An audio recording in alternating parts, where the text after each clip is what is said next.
They report the world's toughest stories. But who looks out for them? In a time of constant crises, deep divides and mounting pressure, even the most dedicated journalists can feel overwhelmed, exhausted or burned out. A vital dialogue as we rethink leadership, resilience, mental well-being in journalism. Constructive journalism, solutions-focused reporting. Can new approaches bring relief, resilience and... Here today, also founder and CEO of the Bonn Institute, which expert on a lot of aspects that we're going to touch today. The official slogan of the Bonn Institute is human-centered journalism, correct? Very good. All right. And then we have Azaz Syed from Pakistan. And everybody who's from the region, of course, knows him. One of the most prominent and decorated journalists of the region, and also someone who has been threatened repeatedly in his own country. So he also knows a thing or two about how to keep your head up in journalism and in the newsroom. I would like to start with you, Olga. And actually that question, we have a chat beforehand, what should we talk about? And the question came from Olga, but it is the question.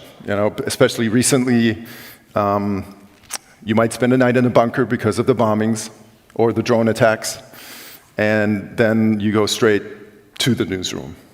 How do you keep your head up in a situation like that?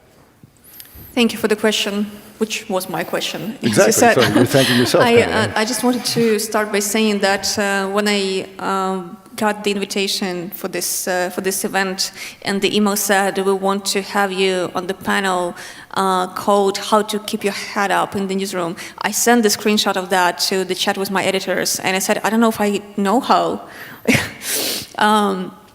But I had some time to reflect, and indeed, as you said, just to set the context for my end of the conversation, the security situation in Kyiv, where my team is based, has been deteriorating.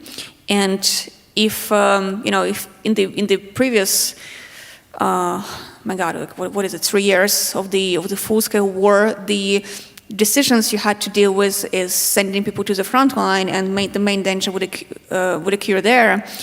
Now we have intensified attacks by Russia on Kyiv. And just to, maybe to explain a little bit what that means, is that imagine like a 5, 6, 7 hour long air raid alert, which means that the attack is ongoing, and incoming targeting your city is several hundred attack drones. The drones are this cheap weapon that Russia uses against Ukrainian cities, and they can afford now to send over 500 of them in one attack. And as a bonus thing, also ballistic missiles come. And this is happening over the course of several hours. Usually starts around midnight. And that means that you need to make a decision. Either you stay at home and you just risk it, which many people do, or you go to a shelter, which is usually, it means a metro station, basement of your building, an underground parking lot if you have one in your building. Not perfect conditions to spend the night. Or there's a middle solution that is preferred by many people, which is you find the safest place in your home, which if you live in an apartment usually means that it's either bathroom or the hallway, because it's surrounded by several walls, like you have at least 2 walls between you and the street, which is not gonna save you from a ballistic missile, but if something explodes nearby, or if the debris of the drone hit your building, which often happens, you have a good chance of survival. But that means sleeping on the floor in your hallway. What is it? Which room is it in your place? So I do the hallway, but and again, this is important for the understanding of the dynamic of the situation. Because I live in the center of Kyiv, until recently, I've never had to do that. Because until recently, these drones have not been really reaching the center of the city. And now it's like during those hours of the attack, you can just hear them in the air, like the bees that are just, it's just this, the noise. Constant humming. Yes, but yeah, I had to start to do that only recently because the attacks intensified and the number of drones that they sent in one attack is so high now that they overwhelm the air defense. And then with the missiles, it doesn't help, of course, that the United States every now and then starts to withdraw the aid. But I mean, how do you deal with it then in the newsroom? Yes, what do you tell your team to? Yeah, I was just trying to set the context to explain like what the situation is. So as somebody leading in the newsroom, you realize that there is nothing you can do to really keep people safe. This is out of your hands. You can do a number of things to help their mental health, which is something that we've been doing. We have restarted our mental health support program. We have taken people on a short retreat to sleep without air raid sirens for 4 days in Western Ukraine. We raised the money and we'll be able to cover therapy sessions for the people. But a lot of it is, that's one part, but there's a lot of things that you need to do that I try to do just through showing some flexibility and compassion with how we organize work. And there's a very tricky balance there because you don't want to be, you don't want to be just the kind of editor who just cuts everybody the maximum possible slack and just, just tells everybody, okay, take a mental health day now and whenever you want to, because actually through this line of work of reporting on this, we get the way to cope with it. And that's why I always say that reporting on the war in your country is both a blessing and a curse. Because yes, you're exposed to these tragedies at a very close distance, but at the same time, you can put your journalist hat on and you have this framework through which you can look at tragedies. And as when something is hit in my city and I see the photos of like an apartment building that is torn to the ground and I understand that there are dozens of victims there, it horrifies me, but at the same time, immediately I start thinking, okay, who do we send there? Who goes there? Do we need a photographer there? Do we produce it as a video? How we cover that? And that helps you so much to process it. So it gives you a kind of journalistic distance to something that's happening very close to you. It also seems it distracts a bit from really thinking too hard about what this means to you, and it shows you the relevance of what you're doing. That's what I'm taking away here. The irony here is that after this thing happens, even though I have to spend the whole day thinking about it because it's about, this is what we're going to cover that day, I think it's easier for me than it is for people who are in a different line of work who, this happened close to them, but they don't have a way to process it in that way. Even though they can tell themselves, they can try to go on around their day and just kind of try to forget about that. But I think actually as a journalist, it may be easier for me to cope with that. It's a very interesting aspect because when preparing this panel, I thought other people also consume the news, not just journalists, right? They also have to deal with the realities that we have in the world that are obviously what they are at the moment. They also experience hatred on a digital platform. So are we just talking about something we think is very journalist, or is everybody experiencing this? Ellen, is there anything very specific you would say to a newsroom right now that makes it harder to keep your head up? First of all, I'd like to point out that the sort of trauma we can experience as journalists can also be experienced by our audiences.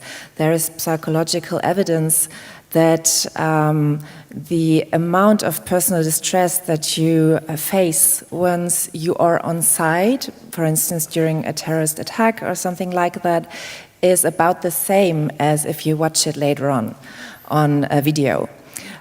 Which also leads to the conclusion that those in our newsrooms who are constantly preoccupied with, for instance, feed material from all around the world, where most of this footage is centered around wars and conflicts and natural disasters, other news events that we find worth reporting on.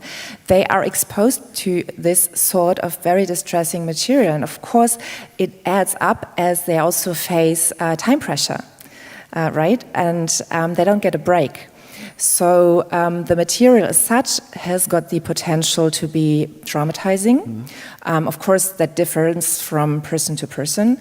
But in the newsroom, there are also other factors that add up and create, in the worst possible case, some sort of constant and severe stress that can be potentially very harmful for our colleagues in the newsrooms. And of course, it's just almost the same for those reporters on the ground who are also always on a deadline and exposed to a lot of violence potentially. What are your very baseline recommendations? You know, what can be done about it? What are the categories of remedies that you guys also study that work here in these cases? Well, it's a number of things that can be done, fortunately. Some are actually on the personal level. So we in the newsroom get trained to ignore signals in our bodies, such as for me, it was migraines for a long time. For others, it's back pain, for instance. So these are signals that we step over our boundaries constantly. And I think we should be grateful to understand that our body is trying to help us and protect us, and then act accordingly, if possible, take a break. But of course, there's also things to be done on the organizational level, such as management techniques that consider staff members as people who have a body and a soul and need a break from time to time, and maybe they also need access to counseling if necessary, as Olga's just explained. And we also have to look after our newsroom staff members in a way that we give them a break from time to time. Azaz, you personally, you work a lot, you do a lot of things, but you're also threatened. You're under a lot of pressure. How do you cope with that? Well, to my understanding, journalism is a profession of passion. If you don't have passion, to my understanding, you can't live longer in journalism. The reason why she has opted to go in the war zone and she spent time, the reason she is still with the journalism and involved in the training, because they both have passion. And if they didn't have the passion, they would not accept this challenging job. So do I. And so do you. To my understanding, whenever there is crisis, whenever there is conflict, if you are a journalist and you are a journalist and you have a passion, you would try to dive into that conflict. You will go in the center of that crisis, and you would love to report from the ground zero. Second thing, to my understanding, we always need to we should always know that what we are talking and what we are gathering, three things which are the basics we shouldn't forget. One, the fact, backed by the evidence or the observation. Are we talking about facts, or are we listening about the facts? The second, assumption, based on the track record. We don't have the first-hand information, but we are listening or we are speaking is on the track record, whether somebody has the credibility or some track is like this. And third one is opinion. Opinion is, I think so, not that much dependable, because opinions are mostly based on the biases. So when you are in the field or you are in the newsroom, we always need to remind ourselves, are we talking or listening facts, assumptions, or opinions?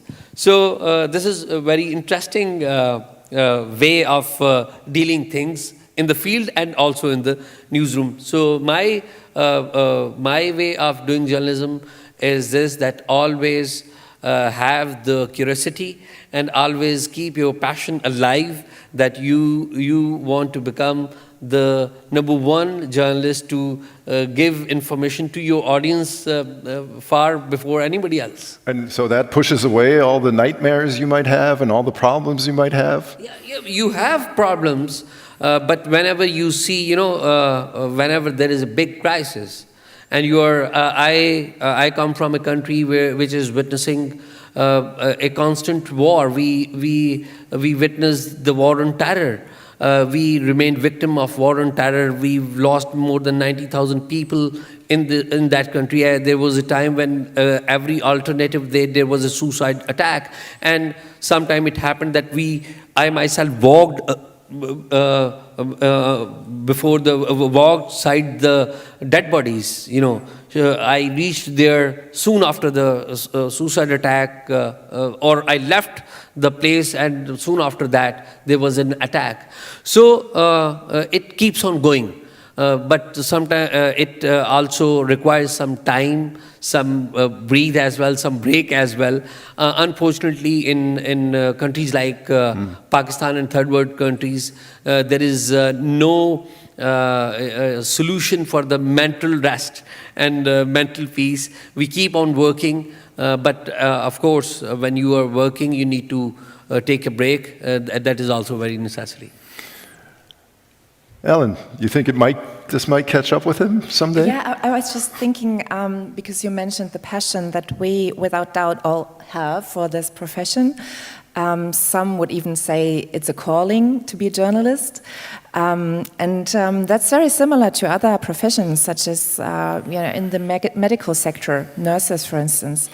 The difference is, compared to nurses, for instance, that we sometimes lack the sort of self-efficacy. We cannot do anything about what we see. We are just witness, and that's sometimes something that makes us feel very helpless, and even adds to that pile of stress and not feeling very well and very stressed out.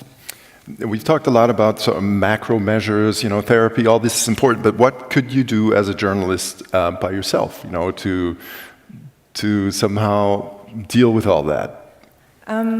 Well, I told you yesterday night, I talked a lot to journalists from Ukraine, and I was a bit reluctant to open up about a research we were doing at the Bonn Institute that was centering around news avoidance when it comes to reports about the war in Ukraine, here in Germany. A lot of people feel that they have to switch off the news because they cannot stand all the war and the cruelties anymore. I presented the findings of our study in front of all these journalists in Poland, Ukrainian journalists, many of them, and they said, actually, we feel this. And we also have coping mechanisms. One of them is, from time to time, we have to report about something that's going well. Tell a story about people that are rebuilding in times of war, that are helping each other out. They find ways to survive. So not portray people as helpless victims all the time. So this is something that is actually very much wanted by our audiences. That's what we know from a lot of studies around news avoidance, that people also want to see reports on how people are coping, even in the most miserable times. And it's also helping journalists to, from time to time, not just focus on all that's going wrong in the world, but also, shed some light on what's going well. Olga, do you do that? Constructive reporting? No? No. Well, I'm just, it's my take on constructive reporting in our context. I'm sure if you're, if you're a reporter in a, for example, you cover Bonn for the local community, and there is I think a lot of space where we can go for solution-oriented journalism or constructive reporting, and I don't know. I'm just imagining if you're covering the some tumultuous situation with in the city, and the soldiers are not taking the right measures, you can look for somebody who's going to say this, what's the solution is going to be, or so you have ways to do that. But when you cover something like a war, I can't really do a positive spin or solution-oriented spin on most of the stories that we cover. But at the same time, I don't think it's a bad thing. I don't think it's a bad thing that we can't do a positive spin. Sometimes, we like to talk about, and it was on the presentation video, we like to talk now about how journalism needs to be constructive and offer solutions, but sometimes journalism is just about pointing out something that is very much wrong, and just screaming about that and just drawing attention to that. When a 9-story apartment building is razed to the ground in Kyiv with dozens of people trapped under the debris, just writing or doing a video about that there is already value in that. I don't think we can do any kind of spin on that. But I think at the same time, I'm just trying to explain. I think that's okay. I think we shouldn't be feeling, and I don't feel demotivated when every other day brings another negative story like that, because this is my opportunity to bring the world's attention, the audience's attention to some atrocities that is happening. And that's already a positive thing, that I have this, as a journalist, I have this this way of doing that. So to me, this is, this action of reporting on that already has a positive spin on it. You mentioned earlier, Azaz, that there's basically your employers, they don't see the problem that much. You just keep on going, you have the passion, and when you experience something terrible, you'll go on to the next thing. If there was more awareness with media organizations in Pakistan, what would you like them to do? I think in Pakistan and third world countries, media organizations, they need to install their systems for the reporters who cover the conflict and things like that, wars, and they need to have a robust system for the mental health of the reporters. Unfortunately, there is most of the media organizations, they don't have this system, and they keep their reporters working as well. There are two ways. One, reporter is working, but there are times when organization also tells the reporters to keep on working because nobody else probably wants to be there. So I think so these kind of systems and trainings, they should be there. There are certain organizations in Pakistan which follow the higher standards of such things in Pakistan. When they send their reporters to the conflict-hit areas, they do proper documentation of there, and they also provide all the security gadgets to them. But at the same time, there are organizations which don't afford such kind of things, and they also don't care about the mental health thing in different countries. Yeah. Understood. I would probably like to open up the floor for some questions, because there are also a lot of journalists here who work in newsrooms. But first, I would like to ask you a question, because if you look at the economic pressure, the disinformation, the hatred that our profession experiences nowadays. My question to you is, if you have children, or, imagine you have children, would you recommend to them to become a journalist in this time? And maybe we can look at the answer later on, because that's always the question, we all think journalism is important, but if that's the measuring, if you recommend it or you don't recommend it to your kids because you think they'll be happy or not happy with this. And do we have any questions from the audience? Hand up over there.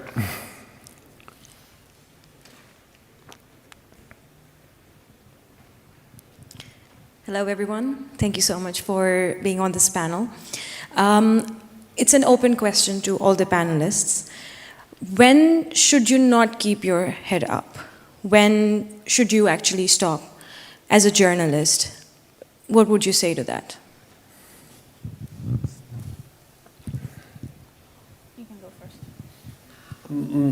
This is a very good question, I'd say, that my editor, formerly I was working with Dawn, and my editor would always tell that no news is important than your life.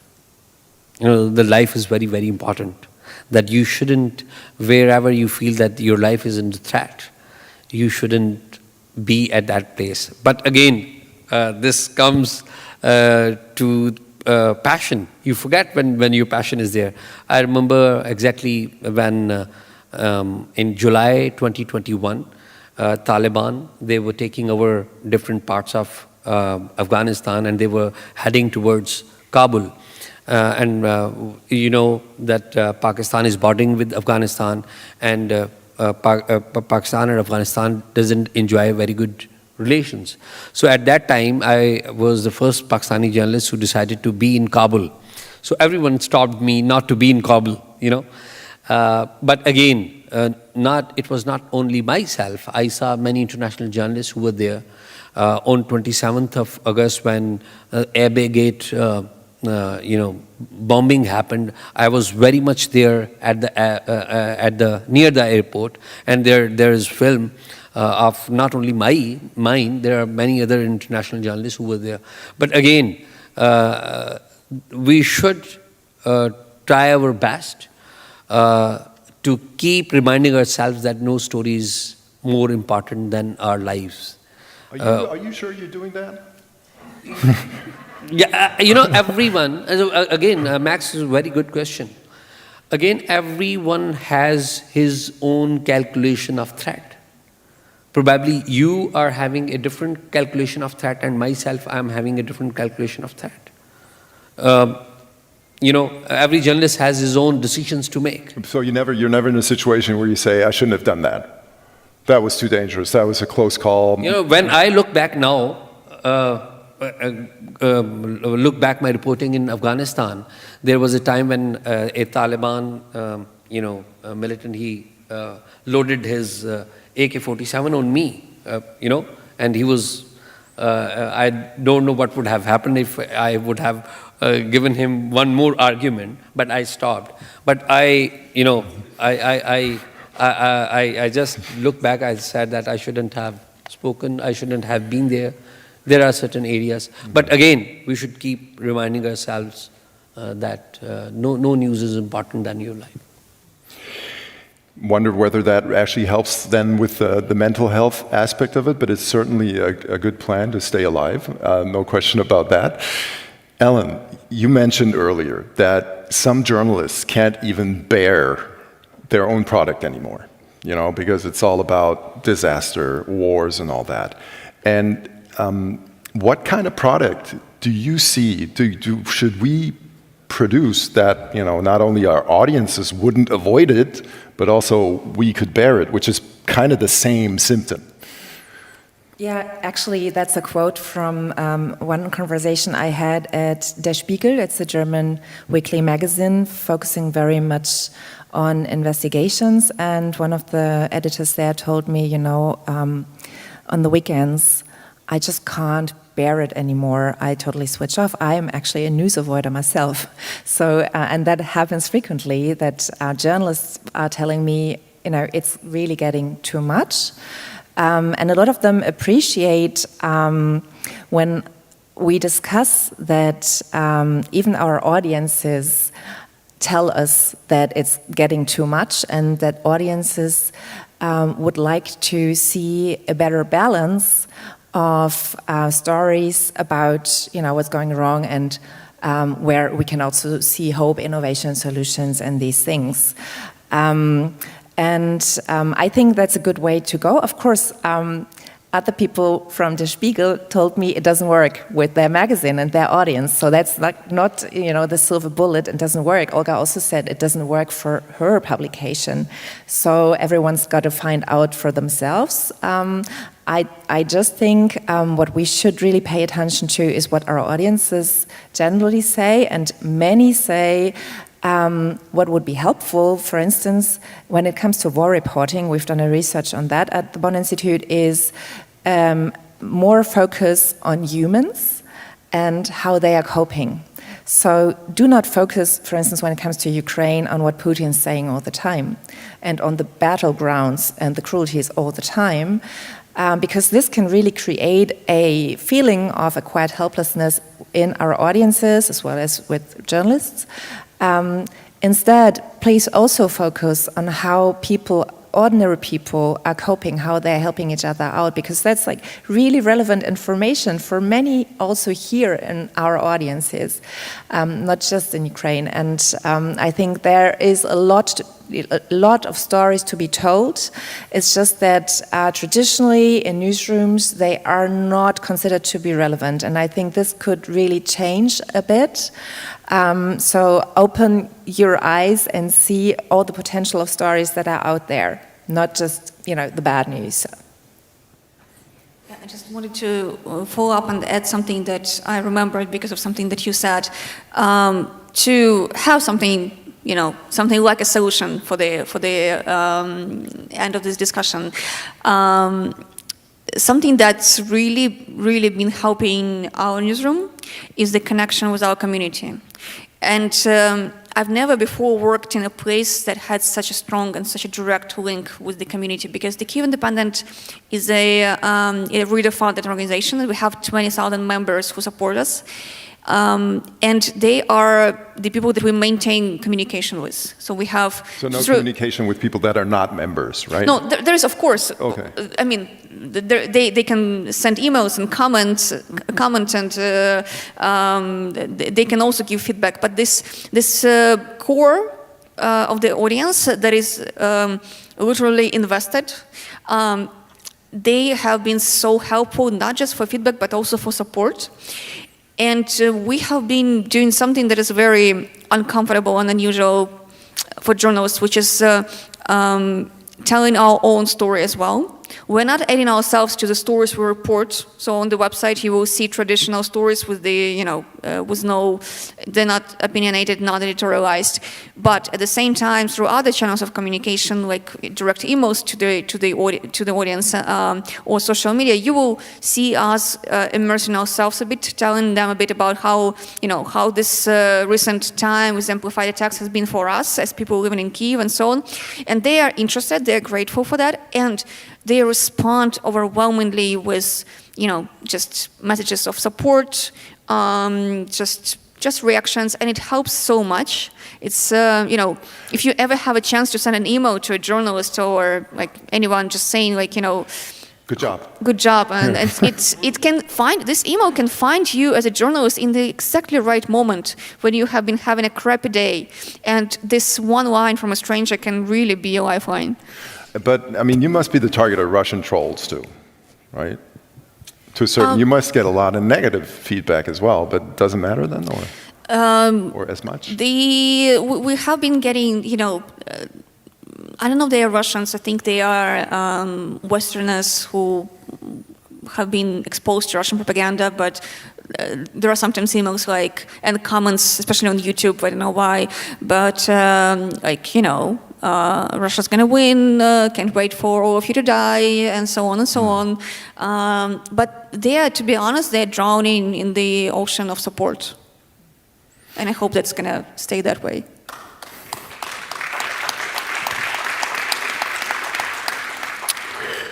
Are there any other questions you would like to ask? There's a question over there. Hi, I wanted to ask about the role of empathy, because I remember when I was away from DW for a while and came back, my first day was when this young boy washed up on the beach, young migrant, and my first job there was we had to go through all the pictures of him and kind of say, well, which ones can we use? How much of his face is being seen? And we had this very cold discussion about these photos, and I was having a very difficult time with it. And we're also kind of this caricature of journalists being kind of cold. We have to kind of separate ourselves from the things that we're covering in order to cover it well. And maybe some people do it better, some people worse. But I'm just wondering for yourselves, what role does empathy play Or is that empathy something you try to block out when you're doing, or you think you need to block out in order to do your job well? Well, I think so. While reporting, you should stick to the facts. Don't let emotions rule you. You need to report the facts. And one thing which I've learned, whenever you, and you don't need validation of some government official or somebody. The facts are your validation. Whosoever would cross-verify, he would get to know that, this is fact. Yes, empathy is very, very important part of our lives. We are human beings. But at the same time, you are also empathetic towards the facts. When you are reporting, you are telling the world. So world is, of course, understanding. And one thing I also want to add, what she said, and it's also linked to what you are saying. During the war, recently Pakistan and India has a standoff between 7th of July to 10th of July. And I happened to report for Pakistani TV channel, top Pakistani TV channel. I was reporting about India, but I was not reporting in a way that I was angry or I was emotional or I was against India. I was just trying to report the facts that Indian side has done this, and Pakistani security officials are telling us that they have done this. So at the same time, there are media outlets in even India that later on they realized that they had crossed all the ethical limits, and there is a big debate even inside India that some of their top TV channels, they had gone too much emotionals, too much top TV anchors. So empathy is important. Your strategy is separate yourself, from the emotions, just report the facts, and you can do that. You're fine with that. Yes. Okay. Ellen. I actually believe that journalism could do with a little bit more emotions, to be honest. We witness a decrease in trust, for instance, in journalism worldwide, and I think if journalism would become a little bit more humane, meaning that we do not just target people's cognition by fact-checking, etc., but also acknowledge that there are emotions at play, and that we as journalists allow ourselves to be empathetic while maintaining our professional distance, we would do a much better job. Also, addressing the audiences we are trying to serve. But does that help for mental health? Does it help for the journalists themselves, or is it just good for the audiences? I think if you as a journalist acknowledge that you are a holistic being with a head and a heart, you are far better off than by trying to switch off your emotions and suppress your feelings. Yes. Olga, would you like to say something? About that? About switching off? Yeah, about the films? question, empathy. What role does empathy play with you? How do you distance yourself? Described by the question, we're kind of these cold people to some. There is a whole discussion that is blazing in the Ukrainian journalistic community and on social media about the ethics and the empathy behind things like how journalists show the, especially visually, on photo and video, the consequences of attacks or people who have been killed. Whenever there is an attack where there is a photo where you can see the bodies of civilians, for example, there is always a discussion of whether that was ethically okay to do, and there is. It's a whole thing. I'm not going to go deep into that. It's a very interesting subject that we also debate in the newsroom. But empathy is something we talk about a lot in that context. And then there is empathy in the newsroom. I mentioned, trying to be compassionate to one another, because one thing that is, I think, very important to understand that I realized in 2022 is that any any horrible thing that you can go through. In our case, it wasn't the invasion. People are affected by it in different ways. Right? There's no one way that like everybody suffers in the same way or from the same aspects of it. And because of that, there is no one solution for everybody else. So there needs to be some flexibility. There are some people who are not affected at all by, but this overnight attacks with 500 drones targeting Kyiv. They're fine. They sleep through them. Like I know people who can sleep through explosions. It's a talent. But they are affected by something else, like the curfew, for example, having curfew for 3 years and not being able to be outside at night, which is limiting you. And so I think it's about, you can show empathy there to one another by just acknowledging this is a very different experience and everybody goes through it differently. I wish I had a more concrete answer to that, but this is how it is. I'll add one more line. I think so empathy is very, very important. No second opinion about it. This is why you are reporting. And if you are not reporting the human emotions, then you are doing nothing. But at the same time, empathy and emotions shouldn't overrule your basic responsibility of collecting the facts and reporting it to the people. So this is the baseline. We probably have time for one more question. Way up there. Hi, my name is Nick. I'm a journalist. I have one question to Azaz and one to Olga. So I just checked in with an Afghan journalist who I know who left Afghanistan. He sold everything. He was forced to leave and he went to Pakistan. And he's been waiting for almost 2.5 years, I think, for a visa. And actually many of the other Afghans who were promised to be able to be relocated to Germany were then denied. And he still doesn't know. So if you were speaking to the German government, since you've been also reporting in Afghanistan, like what is the gap what is it that they don't understand about what these Afghan journalists have gone through, and why is there not more an urgency for them to be brought to Germany? And it's not exactly a mental health question, right? Or how to keep your head up in the newsroom, is it? I mean, I'm not saying it's not important. Well, I would say for these journalists who are waiting and who are still trying to practice their profession and who have left everything in Afghanistan, I would say that it is.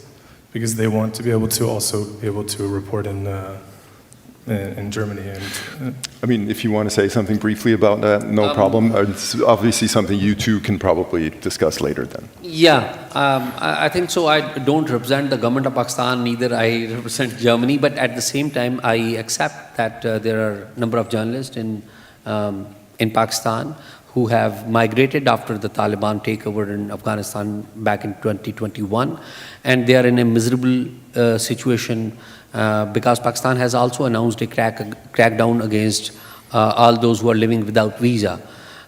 And Pakistan has a stance that no foreigner is allowed to live even in any European country without the visa. So a crackdown is going down. At the same time, yes, there should be an empathy. I agree with you, and further details we can discuss later on. Yeah. Okay, thanks for that. Maybe to wrap it up, some off-the-cuff models you've heard, where people are trying interesting new things to keep up morale, to keep their heads up in the newsrooms.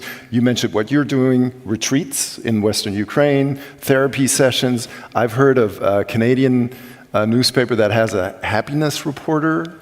You probably heard about that too, Ellen. Are there any other kind of new ideas you've heard of that might be worth sharing here? Well, there are actually ancient ideas. Okay. And Olga has mentioned one, it's community. So you can reach out to your audiences and have a dialogue and get some sort of encouragement from them. And at the same time, I think it's also time to rethink corporate cultures and newsrooms because our colleagues and us, we can also be a community and help each other out. So for a long time I grew up in journalism with like the tough guy being on the front lines, being the role model of our journalists, and maybe it's time to rethink that and to allow a little bit more empathy also into our newsrooms for ourselves, for each other, and help each other out in tough times. Less tough guy, more empathy. And I waited a while to tell you what you're seeing anyway up there, which is the result of the question. Would you encourage your children to become a journalist with everything that's going on and with difficulties in the newsroom? I've been waiting because the no was kind of ramping up towards the end. I don't know if you noticed, but we're still there with almost 55% yes. We'll take that as a good sign. I'm sure it would have been more 20 years ago. What do you think, Peter? Well, it could be better than a reunion of journalists. But on the other hand, I would say if my children choose not to become journalists, but if there had been one who has been full of passion, and I think that's the colleague from Pakistan said, if you have passion, become a journalist. It's the greatest job in the world. But you won't get very rich, and you'll get a lot of enemies. But the rest is great. The rest is great. Thank you, everybody.